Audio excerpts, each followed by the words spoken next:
Friends, इस video के अंतर्गत एक्सरसाइज 3.1 ट्राइगोनोमेट्रिक फंक्शन क्लास 11 के चैप्टर का पिछली वीडियो से जो बाकी बचा प्रश्न अर्थात 5 के बाद जो सवाल है एक्सरसाइज 3.1 का, उसको हम लोग देखेंगे।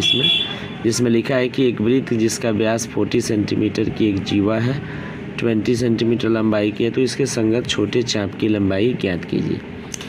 जैसे वृत्त में थीटा इक्वल टू नहीं है, डी इक्वल टू 40 सेंटीमीटर अर्थात आर को निकालेंगे तो d/2 अर्थात 40/2 20 सेंटीमीटर होगा, और आर का चूँकि मान भी 20 सेंटीमीटर है, तो इस तरीके से हम सबसे पहले अगर हम फिगर में लेते हैं इन सर्किल, तो देखते हैं क्या कि ये आर भी 20 सेंटीमीटर है और एल भी चाप भी 20 सेंटीमीटर अर्थात एंगल ओ भी निकालते हैं।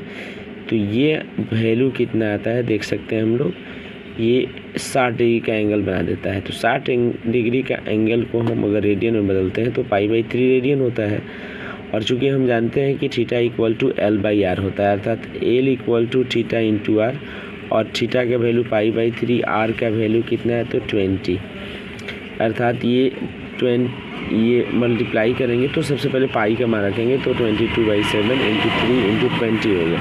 इसको मल्टीप्लाई करेंगे तो 440/21 होगा। डिवाइडेशन करेंगे तो 20.9 समथिंग सेंटीमीटर आ जाएगा। इसके बाद अगले क्वेश्चन में देखते हैं, यदि दो वृत्तों के समान लंबाई वाले चाप अपने केंद्रों पर क्रमशः 60 डिग्री और 75 डिग्री कोण बनाते हैं तो उनकी त्रिज्याओं का अनुपात ज्ञात कीजिए। चूँकि चाप की लंबाई सेम है अर्थात यहाँ हम मान सकते हैं कि L1 equal to L2 equal to L, और थीटा वन कितना है तो 60 डिग्री है।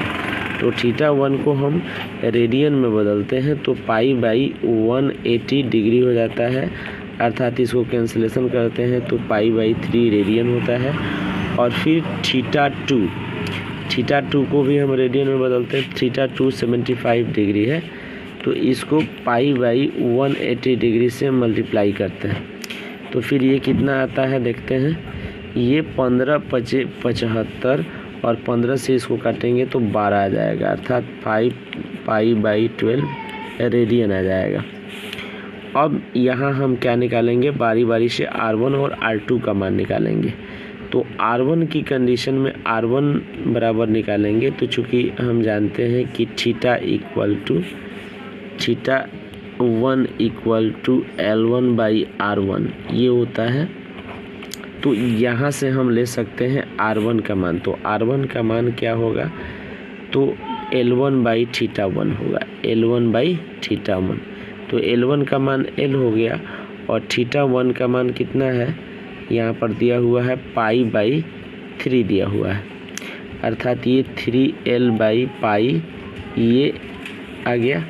और फिर R2 का मान निकालेंगे तो यहाँ इसी प्रकार से L2/θ2 होगा, तो ये L हो जाएगा और θ2 का मान है 5/12 है, 5/12 अर्थात ये हो जाएगा 12L/5 पाई।